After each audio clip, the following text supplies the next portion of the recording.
eso está con nosotros, está en alma, espíritu y corazón, porque es alma y nervio de este festival. Están los miembros directivos, la poeta Gloria Gabardi, secretaria ejecutiva, Dieter Stanley, el fiscal, está el poeta Avilés, Humberto Avilés, quien es miembro del comité organizador, y el asesor de la Junta Directiva, nuestro querido Roberto Sánchez Ramírez. Gracias, decíamos, por estar con nosotros. Quiero invitar a presidir a los expositores, el doctor Jorge Eduardo Arellano,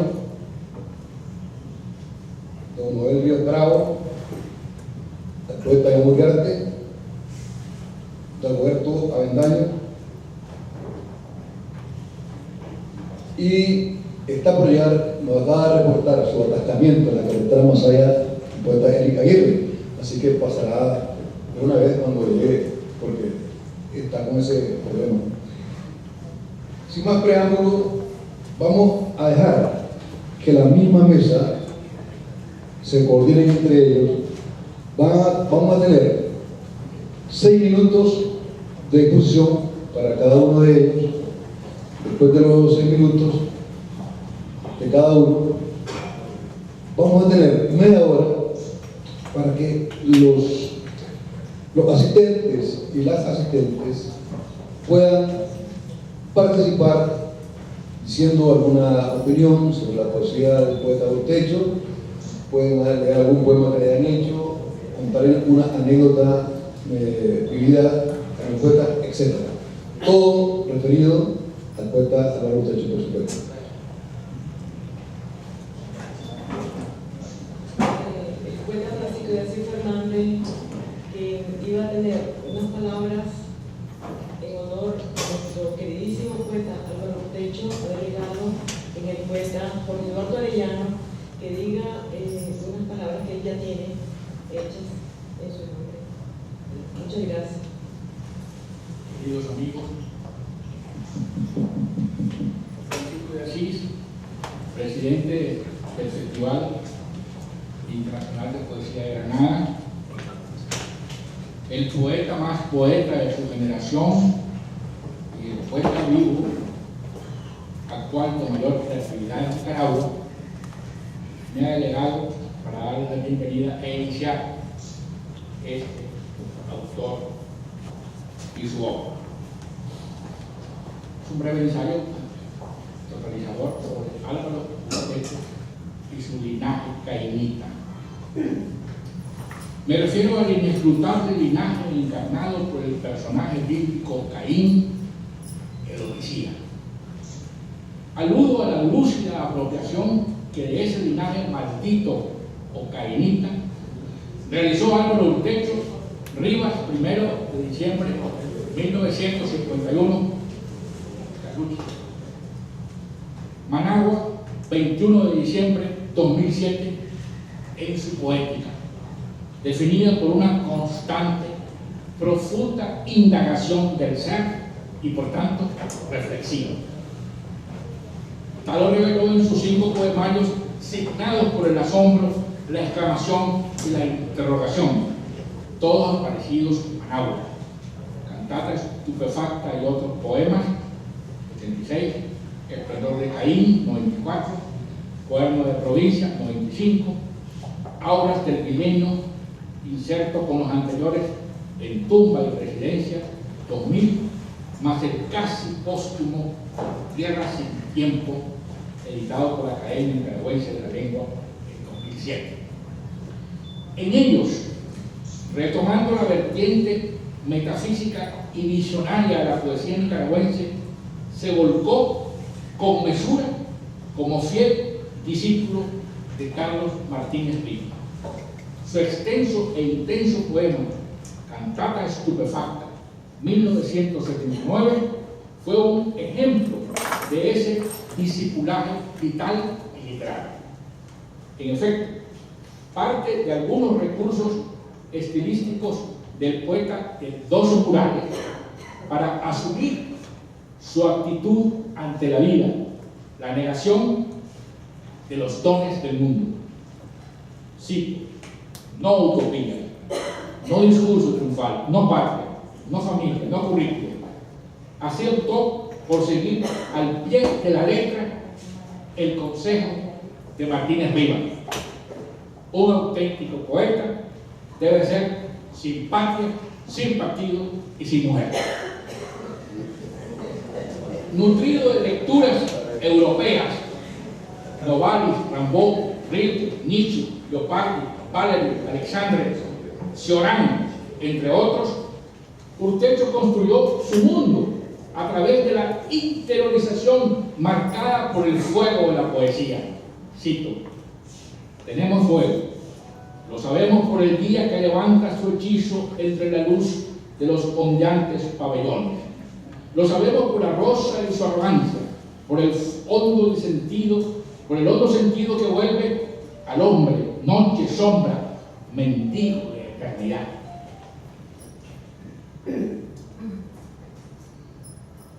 Por ello meditaba sobre la soledad y la muerte.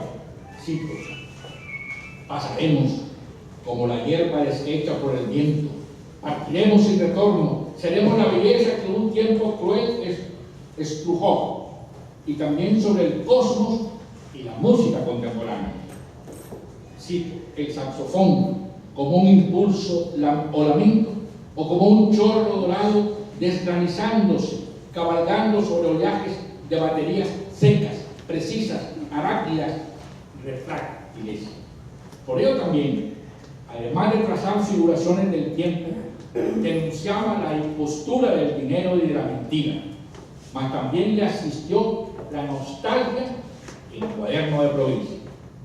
Ahí despliega recuerdos de infancia asociados a una fruta de procedencia asiática, arraigada, cito, con gloria en la América tórrida, y continúa: milagro de luz, almíbar contenido, ambrosía, manto de infinitas aguas y vertientes, reino de la humedad, delicia de la gula, hilachas enroscadas, fruto que se corrompe, mango que cae sobre el polvo de los caminos de la ronda, fácil presa del gusano, mórbida vulva, fiel imagen de un sexo abolido.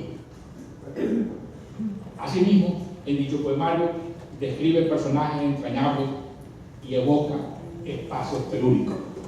Para Urtecho, la poesía constituyó un oficio serio y sagrado para verter su tensión y hondura existencial, surgida como un imperativo ante la ausencia de respuesta. Cito: no aclaramos nunca la madera, no resolvemos nunca el problema final. El poeta describe con espanto su linaje maldito. No pronunció palabra, no, solo tráquea en el aire, quemadura, algo como un gruñido, un casi balbuceo, un rumiar de letras negras ahogadas, odiosas, aceradas, algo como un esputo sórdido y helado. En su poética, Urtecho prescindió, como muy pocos coetáneos, de la motivación política o cívica, permaneciendo independiente e incontaminado de consignas totalizadoras, fiel a su inexpugnable yo romántico, a su difuminada carga filosófica. Solo una vez, incidentalmente, facturó un homenaje a Francisco Morazán, no recogido en ninguno de sus poemarios. Al mismo tiempo, el goce de la mujer y la afirmación religiosa no constituyeron motivos centrales, pero en sus últimos años articuló dos secciones en Tierra sin Tiempo: Fémina Suite, reveladora de un inusitado despliegue erótico, toda una celebratoria galería de mujeres, y La Corona de Espinas, caracterizada por la transfiguración humana de Jesús, culminante en la oración. Cito: ilumíname, aclárame mi error y mi horror, llena con tu palabra la fatalidad desolada de la existencia, purifícame con tus heridas abiertas, perdóname por no amar tanto como tú amaste, conviérteme en testigo y partícipe de tu honda encarnación. Como crítico literario y ensayista, Álvaro Urtecho dejó dispersos sus aportes. Entre ellos cabe citar los consagrados Antonio Machado, Pablo Neruda, Juan Antonio Cuadra y Carlos Martínez Rivas, al igual que no pocas reseñas de obras nacionales. Por citar algunas, véanse las publicadas en el número 157 de Revista Iberoamericana, Pittsburgh, octubre-diciembre 1991, sobre antología de Casalía H. Pared, mitología nicaragüense de Eduardo Cepeda Enrique, Boarding House San Antonio de Carlos Alejandro Campo y Tiempos, Lugares y Sueños de Manuel Martínez. Otras aparecieron en la prensa literaria, la crónica literaria, Bolsa Cultural y Decenio. Además colaboró en la antología de Rubén Darío y César Vallejo, Heraldos del Nuevo Mundo, Managua, Banco Central de Nicaragua, 1997, con el estudio correspondiente al primero. También, y este dato es nuevo, casi nadie lo conoce, también dispersos quedaron sus crónicas de artes plásticas, que alguna vez reunió para editarlas en libros, sumando unas 30. Yo tengo ese libro. En ella, su intuitiva mirada recreaba, a veces con certeza poemática, las arrobadoras visiones de Alejandro Aróstegui, las figuras bíblicas, rítmicas y hieráticas de Leonzo Sáenz, la cosmogonía volcánica de Arnoldo Guillén, el vuelo y la transparencia de Orlando Sobalbarro, los espejos de la memoria de Alberto Icaza, las casas solares coloridas y silenciosas de Alfonso Jiménez, la desencadenada fuerza vital de Miguel Ángel Abad, los laberintos genésicos de Donaldo Altamirano, los frutos ocultos de Álvaro Gutiérrez, los ásperos yermos de Bayardo Gama, las cajas y tesoros de Luis Morales Alonso, más los ojos, rostros, cadejos, toros, desnudos, puertos y anclajes de Efraín Medina, acaso el más afín de sus amigos pictóricos. La obra poética de Urtecho tuvo resonancia en colegas y amigos. Sobre Cantarla Estupefacta escribieron Hernán Rivas Nava, Lombardo Hurto, Guillermo Menocal, Manuel Martínez, el costarricense Alberto Ibar e Iván Ullar.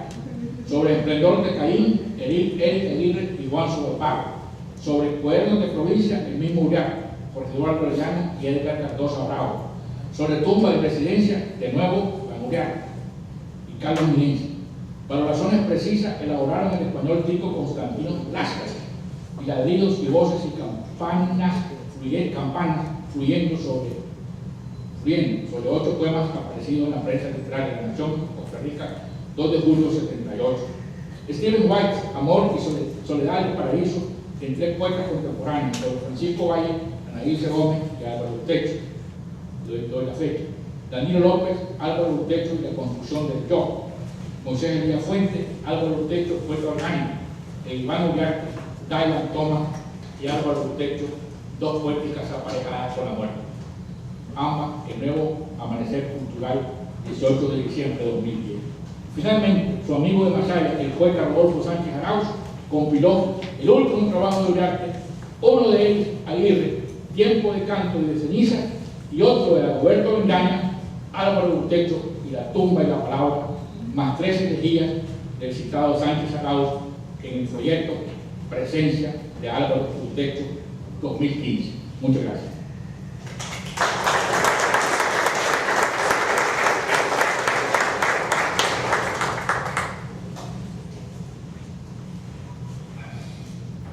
Buenas noches. Después de esa visión panorámica, el quehacer poético y ensayístico de Álvaro, tengo aquí un mini ensayo que espero o probablemente sea el tema de un libro sobre la poesía de Álvaro que se llamaría Tiempo y Ser en la poesía de Álvaro Urtecho. Voy a centrarme solamente en la poesía de Álvaro, que realmente referirme a lo que ya con mucha precisión, datos y fecha de publicaciones se recibió por el departamento. Álvaro Urtecho irrumpe en la modernidad literaria nicaragüense con un extenso poema, Cantata Estupefacta, publicado en 1986. En años sucesivos, su obra poética fue consolidándose con El esplendor de Caín, 1994, Cuaderno de la provincia, 1995, tuvo en Residencia, que aparece en el año 2000, como una suerte de suma poética que incluye sus textos poéticos anteriores y agrega Aura del Milenio. Poemario concebido a partir de 1995 al vaivén escatológico del siglo XXI que se aproximaba. Tierra sin tiempo, poemario de confirmación de sus citas en la muerte, es, a mi parecer, su logro poético más equilibrado. Al recorrer la obra poética de Ustecho, nos encontramos con un conjunto textual breve, intenso y de grandes contrastes. Ordenando un poco la evolución de esa poética, cierto que Cantate Estupefacta no es solo el poema matriz y generador del contenido temático y del lenguaje de su obra poética, sino también de su marcado ascenso ontológico de carácter eminentemente filosófico.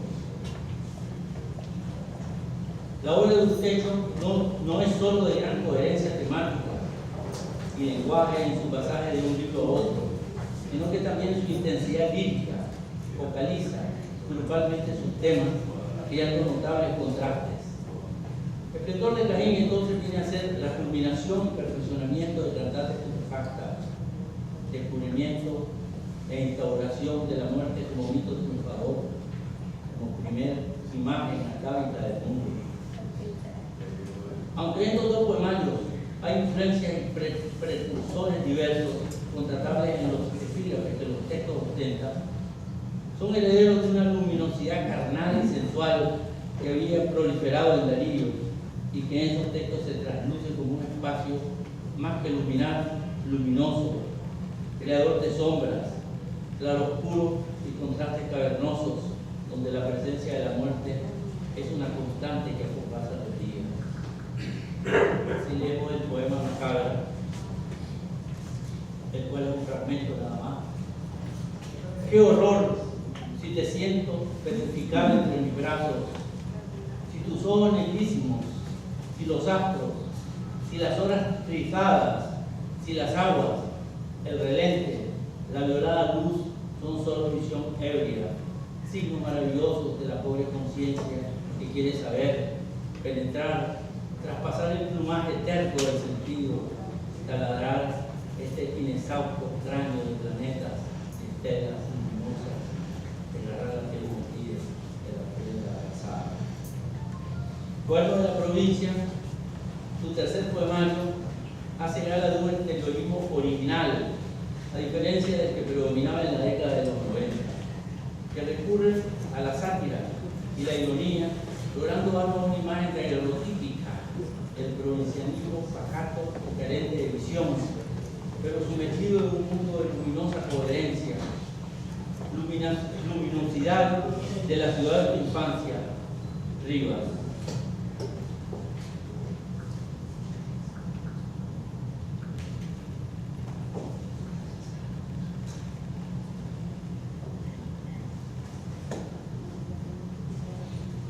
Provincia 2, es de mañana en el pueblo. Las muchachas de enllavados, perfumados sexos se dirigen hacia el centro. El comerciante exige su feroz mercancía. El oficinista se acomoda las gafas. El pulpero, el médico, el barbero de bigote recto, el ricachón porcino y su procaz saludo. El abogado con su máscara seria y su mentira. Los bebedores en el parque que posan tristes de una de las resacas, una nostalgia, un dolor, una amargura que camina tristemente sobre ellos.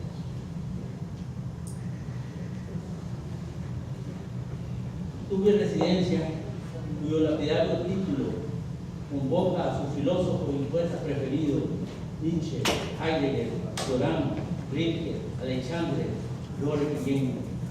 Mi residencia no solo es un cruce de poemas, sino también de voces mancomunadas por tropas, orquestando por fin todos los compases de la poética ustechiana, intentando al ser despojado de todos sus artificios para descubrir lo esplendente del sumergido consciente gusano ontológico.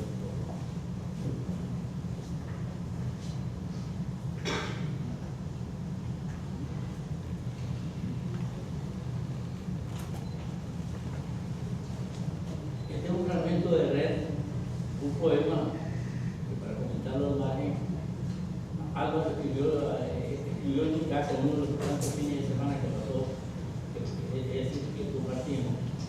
Y Red es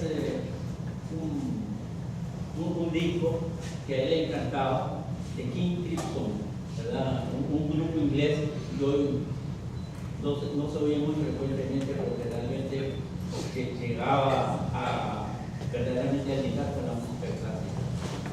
Entonces, leo la última estrofa. Red, rojo, reloj, momento último del corazón frente al mundo, sarcófago previsto en la carne, en los límites del último trago, en esa misma rosa que pula en el jardín y no se apaga, y se acomoda junto al muro y nos llama y asciende desde el sonido del violín que maulla y brota otra vez de la seca batería y se deshoja entre guitarra, órgano, flauta, gritos, cráneos humeantes. Aunque con frecuencia la aparente enumeración lexical basta para dar la medida del hombre frente al universo y de cobrar el valor primigenio absoluto de la palabra como fundamento poético.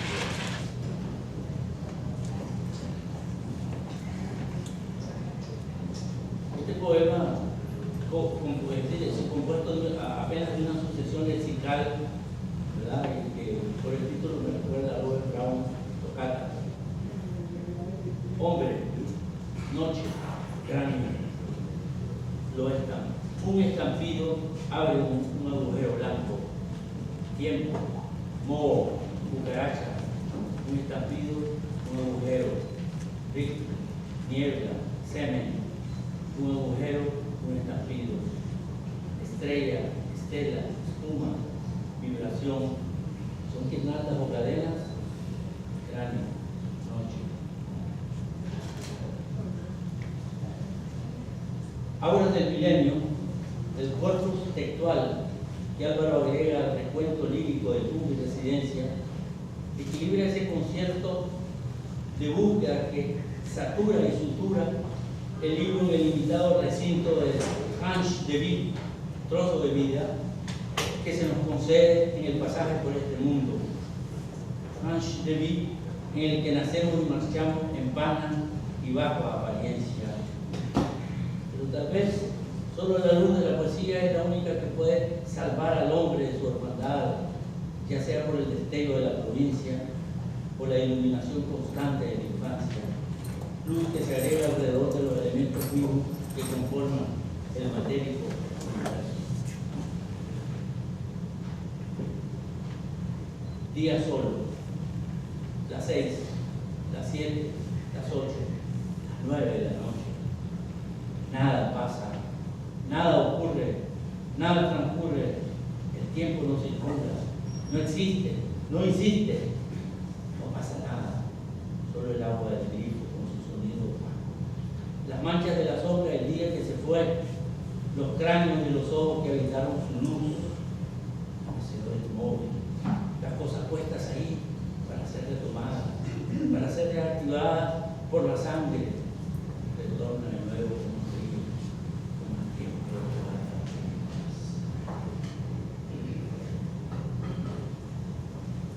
Sin embargo, la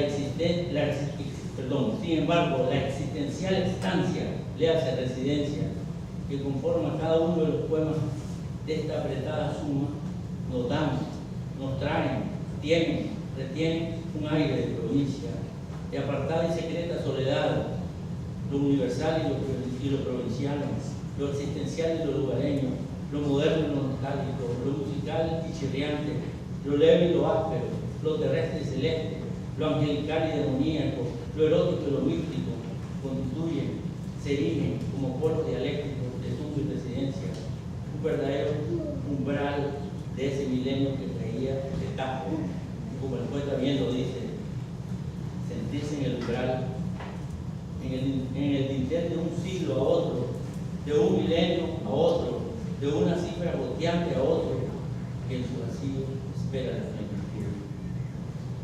Poesía, digámoslo ya, obsesionada por el tiempo, pero no el tiempo como evasión, sino como constante conciencia del pleno de la vida pegada a su irremisible finitud. De los múltiples textos que tejen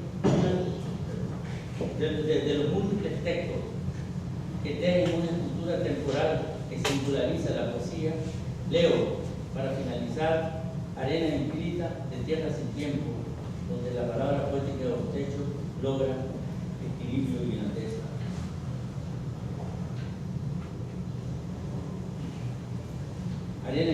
Arena inscrita. El hoy que pasa todavía no ha llegado. Sus aguas se escurren en mis manos. La duración, el fruto de sus horas, se me escapan como un plumón incierto.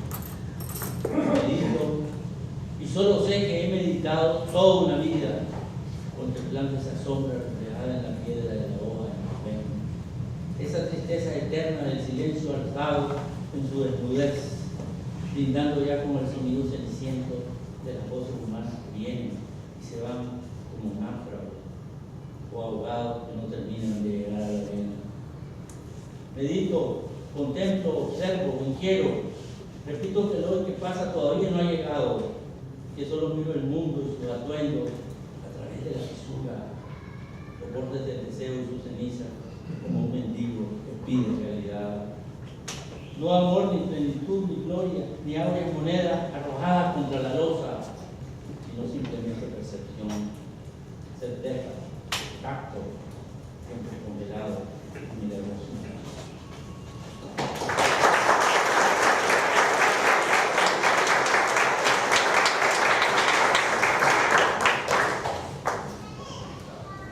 Yo quisiera leer.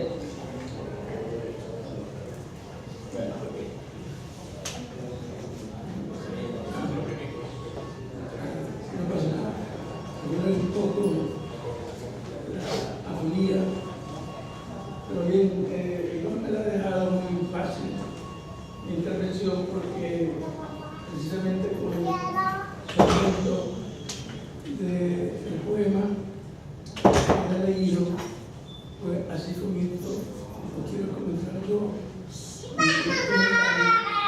sobre la poesía asociada. Lo que yo, Iván, como ustedes lo recordarán, es un mendigo que pide realidad.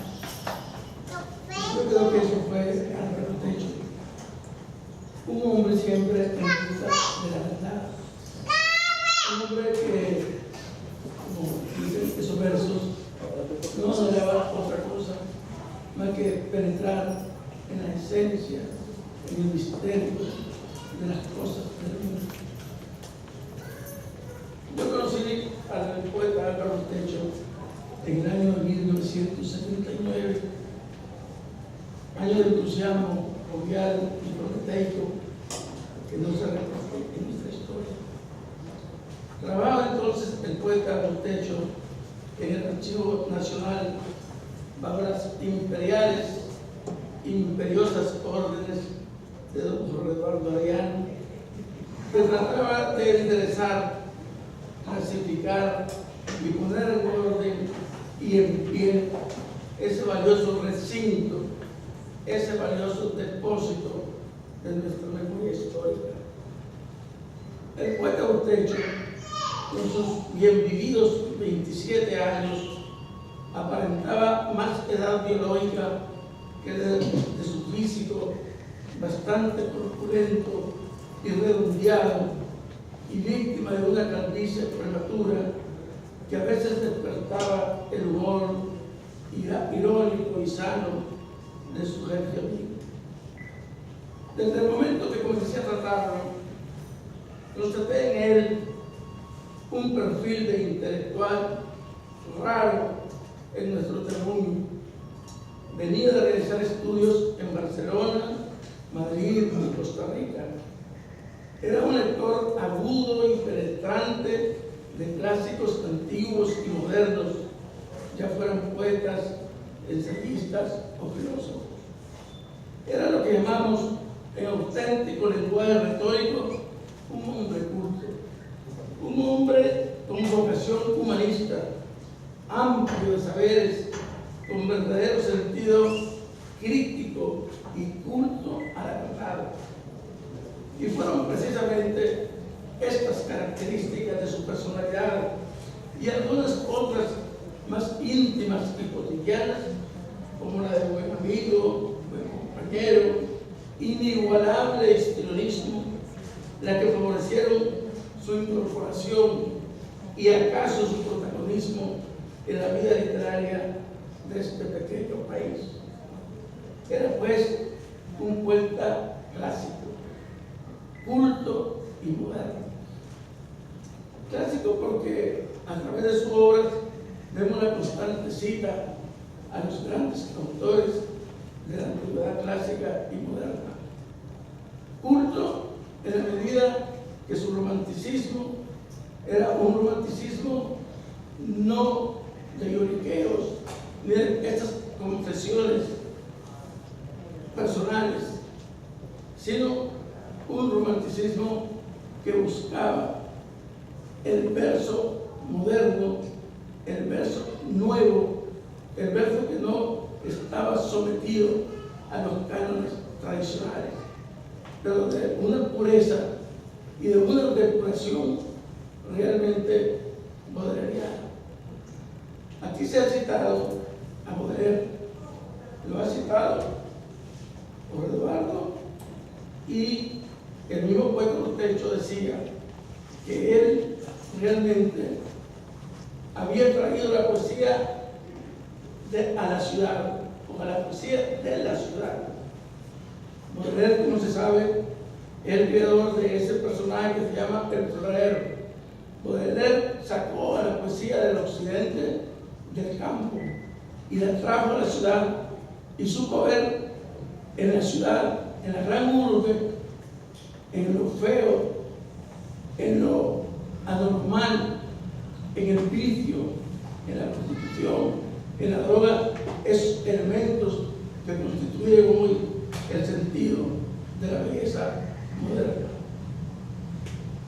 Bueno, por eso, porque era un poeta culto, clásico, moderno, el gran homenaje que le rendimos hoy, patrocinado por esta ilustre fundación, el Festival Internacional de Poesía de Granada, que lidera el poeta Francisco de Asís Fernández y su dirigente esposa, doña Gloria Gaubardi, y parte de los aquí presentes, veo a Roberto Avilés.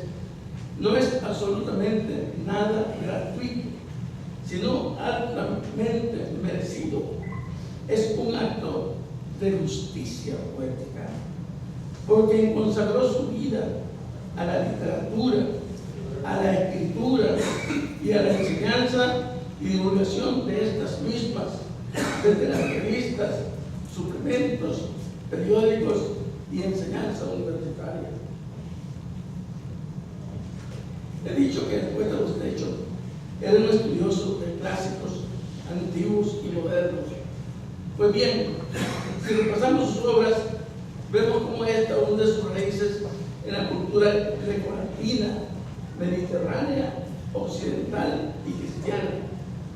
En su quinto y último libro de su producción poética, publicado en el mismo año de su muerte, acaecida, como todos sabemos, en el 2007, encontramos algunos de sus temas medulares. Desde el mismo título del libro, Tierra sin tiempo, que como todo título prepara y orienta al lector, ya apreciamos la dimensión metafísica de su contenido. Recordemos al genio que él tanto realizó con su ser y tiempo. En Álvaro se sustituye lo de ser terrenal, porque quiere abarcar no solo la esencia del ser en su totalidad, sino también una visión terrenal, una visión, digamos, absolutamente enraizada en la propia visión del destino humano, del ser humano.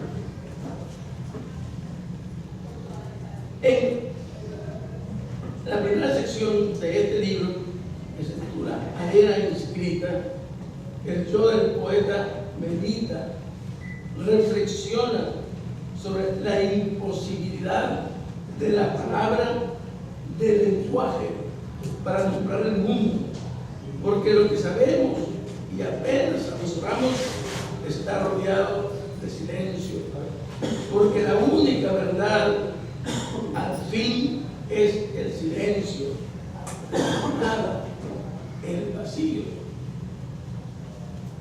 Palabra tachada, dice en el primero de los poemas, palabra tachada, como siempre por el silencio, aparecida y desaparecida.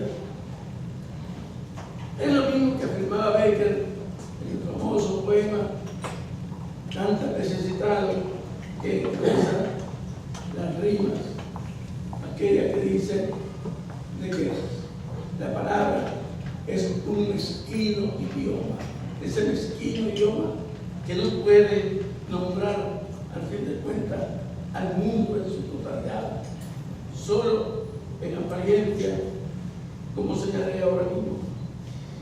Precisamente a través de un poema que se titula Caverna, el segundo poema de esta sección, en la que, apropiándose del famoso mito de la caverna platónica, en el que, como se sabe, explica la relación del hombre frente al conocimiento verdadero, conduce a nuestro poeta a la búsqueda de dilucidar el enigma entre el ser o el no ser, entre la luz y la claridad, hasta llegar al convencimiento de que la conciencia detenida en su filo, señalándonos, recordándonos el horror y el horror, la inútil gloria, el deseo del viaje y de la nada que lo borra, el desierto extendido e infinito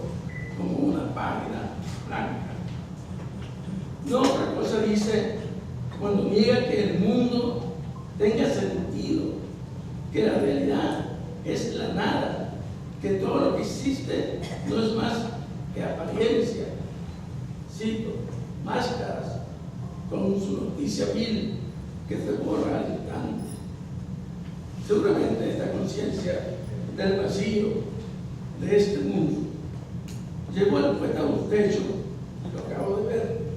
También en conversaciones con él pude sencillamente darme cuenta de ello, que esta conciencia de la nada, del vacío, del caos en el que el hombre vive, le venía al poeta de sus lecturas de los filósofos existencialistas y especialmente de uno de sus autores preferidos que siempre llevaba debajo del brazo y que no lo mencionó, pero que sí lo mencionó por Eduardo Galeano, Émile Cioran, y un famoso libro, El Breviario de la Podredumbre.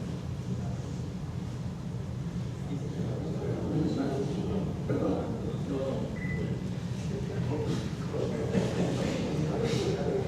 Aunque algunas veces, bueno, esa lectura existencialista de Álvaro realmente fueron a fondo. Conocía perfectamente a Sartre y a Camus, se decantaba más por Camus que por Sartre. Pero luego, pues ya descubrió a Cioran y, bueno, a Bataille ya se quedó. Que eso no es que es posterior, pues. Pero bueno, Álvaro se quedó prendado de famoso humano, aunque algunas veces, en medio de este discurso desesperanzador de que la vida y el mundo no tienen sentido, que el hombre vive fundido, el ánimo, la soledad y el silencio, el poeta Bustecho no deja de reconocer la existencia del encanto y de la belleza de este mundo, principalmente en las manifestaciones artísticas, como la música. En un poema de esta misma sección que se titula Tarde, un poema que recuerda mucho la poesía de Antonio Machado, poesía descriptiva, poesía que si lo estuviera escrito en la época de ellos sería parnasiana. Dice el poeta Bustecho: escucho en la mitad del día y en la mitad de la noche los bajos de catacumbas de Moody Blues en sus noches de sacerdocio. Se refería totalmente a los músicos, al conjunto de música irlandés del que el poeta era el poeta. Sin embargo, existe también la mala música, esa música que no es música, que son gritos, carraspeos, sonidos de pescuezos, de pollos triturados, atorados en la garganta de Shakira. Y es precisamente en un poema que se llama Sirenas en la red, dedicado a don Iván Uriarte, donde el poeta habla de ese menosprecio, rechazo, repulsión de este tipo de música. Y nos sacudimos esos gritos y esas muecas mientras esperamos, no la orgía del gusano que orada la forma de la carne, sino el diálogo pleno en la mesa llena de armonía, sin solemniusis y otras marcas, con sonidos de pescuezos de pollos triturados, atorados en la garganta de Shakira.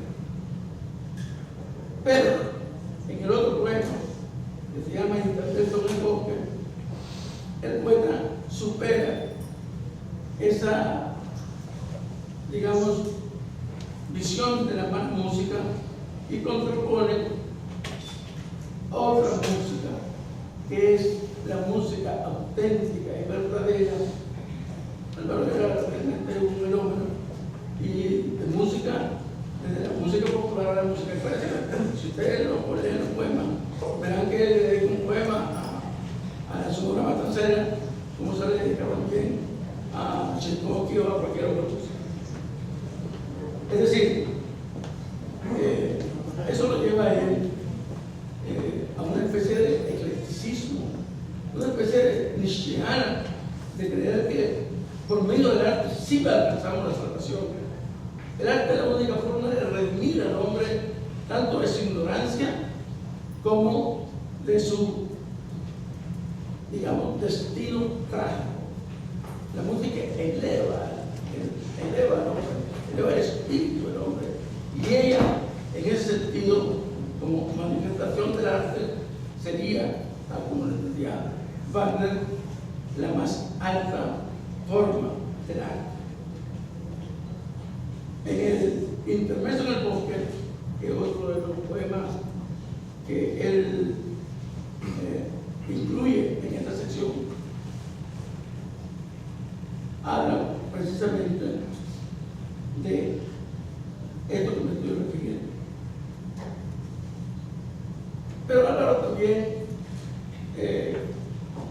no se casaba, digámoslo así, con esa expresión, con ningún tipo de pensamiento filosófico o ideología.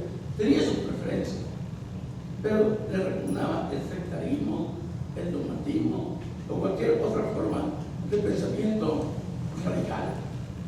Por ejemplo, en Intermezzo del bosque, otro de los poemas de esta sección, habla de ese tipo de personas que le merecen a él menosprecio, rechazo, repulsión, porque porque se consideran dueñas de la posesión de la verdad y que escriben con soberbia sus ideas, tratando de imponerlas irracionalmente. Dice, el impreciso rostro humano ejerciendo su tiranía y su palabra vacía, afirmando la posición excluyente, la soberbia del yo y sus oleadas de ira, odio, repulsión, envidia y convocada muerte. Sería conveniente, igual que Rodrigo Borges, en Álvaro Cortecho hay muchas alusiones, unas veces explícitas y otras veces implícitas. Por ejemplo, aquí, en este particular libro, él habla de el rostro humano ejerciendo su tiranía. Ese es nada menos que un verso de Baudelaire, de un pequeño poema en prosa, donde Baudelaire, precisamente alabando su soledad, afirmaba: ya estoy libre de la tiranía del rostro ajeno.